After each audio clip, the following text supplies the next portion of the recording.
Hello, mate. Morning. Is it morning? No, it's 1:30. That's how long today's been. What are we doing? I don't know. We're fitting up your gravel bike. Well, 2 gravel bikes. Yeah. This one, I've not seen either of these, have I? You haven't seen either of these? Neither of these have had a fit. This one is new. That one's ridden about 600k. Yeah. So, Dirty Reaver this weekend, is it? For this bike? For this bike. What are you doing on that one? Oh, man. I'm supposed to be doing Tracker 560. Supposed is the key word. Okay. As in, it might be a shorter distance. As in, I might not do it. No. Because Ken said don't do it. Because I'm still technically recovering from a operation.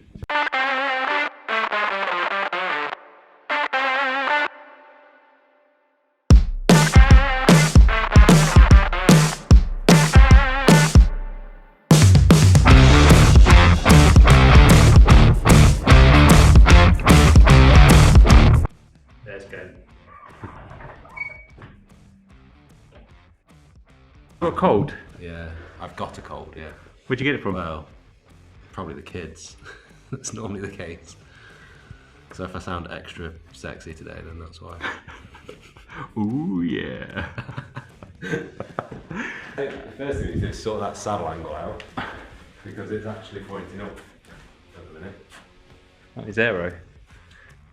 No. It's not aero. No, it's the opposite. Of, Your bum cheeks. yeah. Anyway, we're setting up my 2 gravel bikes that one is new and has not been ridden and is going to be ridden a lot this weekend. One is older and has been ridden and is going to be ridden a lot for the rest of the year. So this is one. It's Argon 18's Grey Matter. It's a lovely, I really like the paint job on this. I think it's really nice. It's green, but you can't see the green most of the time. So it's Argon 18's Grey Matter, which is an aluminium gravel frame, built up with GRX, 1x, massive, Enve everywhere, dropper post, Bentley components. Tailfin mounts here. New frame bag, 3.5 litre one, so it's big. Like I tried the size up, and the size up is just too tight, but the 3.5 fits in there really well. If you wanted to have a big bag, but you can put smaller in. This is a very tried and well used top tube bag. Yeah, I think it's cool. I think it's a cool looking bike. It's going to be my burly. Going to have a dynamo light on it at some point. You could tour on that, and you could race on it as well. Yeah. -3. The wrong way. -3. 0 would be nice. So 0 what most people would need, do you think? Yeah, I think if you can't be comfy on a saddle that isn't horizontal, then it's the wrong saddle. Mm-hmm. Because tilting your saddle down, for example, which is what a lot of people end up doing for comfort reasons, throws all your body weight forward. So if you angle it down too much, it can have negative effects. Green is good. Green is good, always. Right. I mean, this is a good way of measuring. It's about that tall. Yeah. Don't move. Yeah, it's about the same. Science. You know, if it's like, oh, what's your best fitting tool? The cheesy answer is your eyes. I mean, you're out of a job without them, right? Yeah, if I was blind, I don't think we'd get as many bookings. So we are lowering the front end because it's very high. Not by a lot, 5 mil. But for what we're setting this bike up for, Chill bike. we can keep it a bit taller than what you've been riding previously. It's a chill bike, so there's no need to make it crazy aggressive or anything. No, and like for some people though, like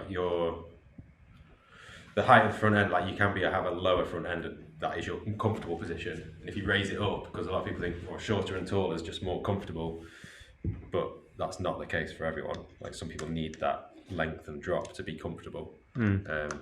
But you have enough of that to be comfortable for you and your body and your biomechanics. But But yeah, within that range, we can just sit at the top end of it rather than the bottom end of it. Nice. How big is that range? Does it vary for most people? Yeah, it depends on the person and how, like, flexibility, strength, like how adaptable they are to different positions. How big would that range be for me, do you reckon? Based on your flexibility and strength, Yeah. 3 mil. But you're all right. You go to the gym. Yeah, the gym. You lift heavy stuff. I lift heavy stuff, put it down. Yeah. Yeah. Push things. Yeah. Did some that today. That was easy. Yeah. Lower at the front, saddle, shifters. Yeah, it's the basics, Chris. Saddle angle, shifter position. That's why you're a bike fitter. I can't click. You do it and I'll make the sound. So what we were saying about saddle angles is this is very wrong. Yeah. It's the opposite of wrong to the other wrong. But it's wrong. It's still wrong. So this is new tool day. Nah, I've had it a while. New to you. You've not seen this. I've not seen this. What does this do? It's just, so this is a Dorelli hanger. Oh, An alignment tool. yeah. And then that little bit goes onto the hanger and into your steerer. And it turns into a lever setting tool. So you pick a spot on the lever where you want to align the other one to, so that corner. And then, it doesn't matter because we want to set it on this outer corner of the lever. But we can't do that side. So this one's angled in. Sorry, that one's angled in too much. And that one's... Well, that one's going to move in a minute anyway, but we're going to move both. And then make sure we get them in the right spot, or the same spot. The same spot, yeah. Oh, is this the two of them compared? This is good. Wow. This is good. This is cool. This is good. So the grey is the grey matter and the coloured is the dark matter. So basically, the two bikes should be very similar geometry. The difference is tyre clearance. So the grey matter only has clearance for 40s. Dark matter's 45s. And that's probably the main thing that we're seeing that's different, right? Yeah. The only thing we'll see from this angle is the height change. Yeah. We won't see any tyre clearance differences from a geometry perspective. It's just effectively we're looking at something that's 2D. Yeah. So. Hello.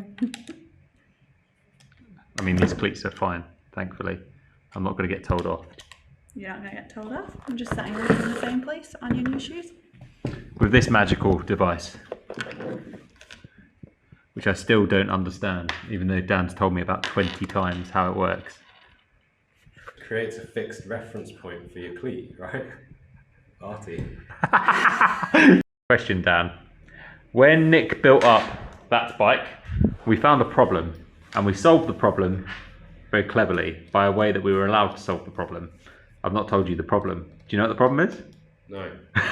So, on Garmin Rally pedals, the pod sticks out a bit on the back. Yeah. They come with these tiny, tiny washers. Yeah.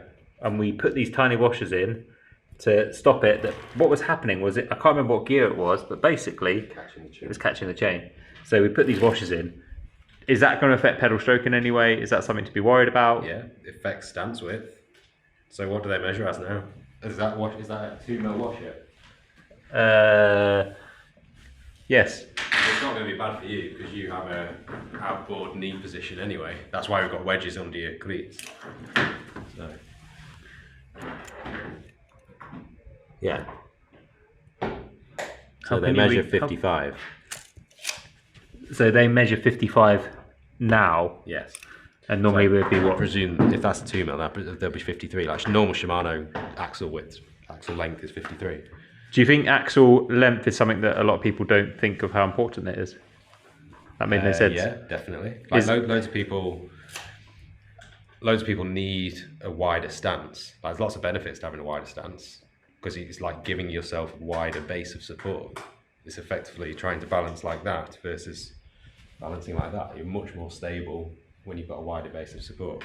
So for those people that need extra stability or have a wider knee position and need to get the feet more in line with the knees, then having a wider wider stance is good. But a lot of people don't know that you can get different axle length pedals.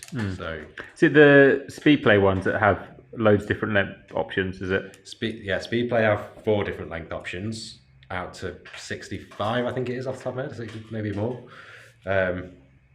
Shimano road pedals in Ultegra and Jura Ace, you can have a +4mm longer axle, and then we use a brand called SQ Lab, where they have a +8 and a +15 version in road and off-road.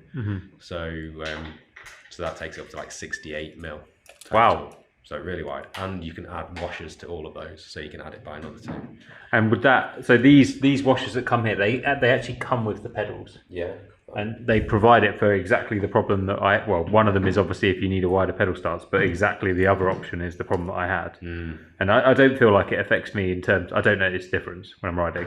Adding 2mm is not going to make a huge difference to your pedal stroke. It's not something you're going to feel. Yeah, I don't notice it at all. What's the difference between stance and Q factor?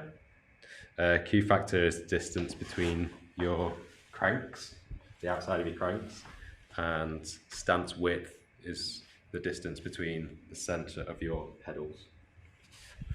So stance width is literally as if you were to stand on your pedals. That's the width between your feet.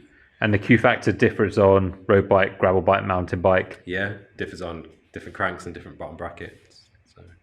So these are Lake's CX 302s, which are like a lightweight shoe. Lightweight road shoe in their race fit, like race last.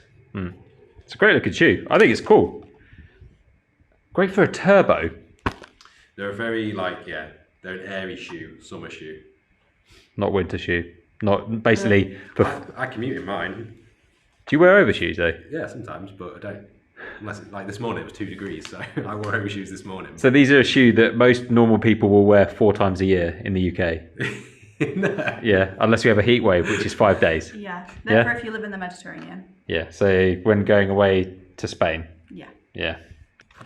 They look mid. I don't know what I prefer the look of. I think they both actually look really quite cool.